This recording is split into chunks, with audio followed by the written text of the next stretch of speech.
MLCP is only for private cars which are to be parked there. For the staff or Not exactly for staff. This is the Paid parking parking. facility. It's a paid parking. It will be for that purpose only. So the basement floor 2 will be used for two-wheeler parkings, and rest of the floors will be used for four-wheeler parking.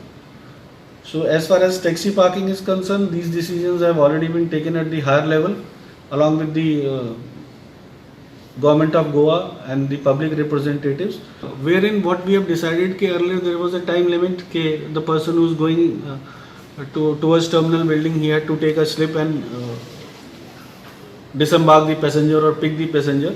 Now as per policy it has been decided that entry and exit to the airport for passenger vehicles which are private numbers will be free of cost, and they will be given sufficient time, 7.5 minutes or so, to disembark and pick the passengers.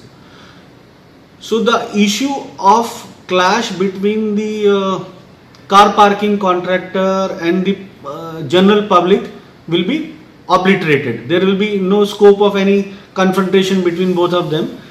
And what will we do is कि instead the commercial vehicles which are coming to the airport, they will be charged a defined fee, and we will be creating different lanes in the front of terminal building, where the vehicles which are private will be using a separate lane, the vehicles which are commercial will be using the separate lane, and toll booths will be placed accordingly.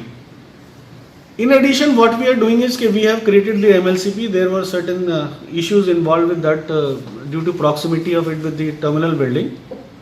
That issue was taken up with DRDO and all other Government of India agencies, and accordingly whatever modifications were suggested to us, they have been taken care for, and the MLCP is ready for operations now. And to do that, we have already gone for the commercial tenders. This MLCP will be holding around 350 cars at given point of time. So once this MLCP is put into operation, we are expecting if our tenders materialize, by July end we shall be in a position to put that MLCP in use. So that simply means that by shifting 350 cars which are scattered here and there in front of airport, if people park it in the MLCP, that will reduce lot of congestion in front of terminal building, and traffic flow will be very smooth.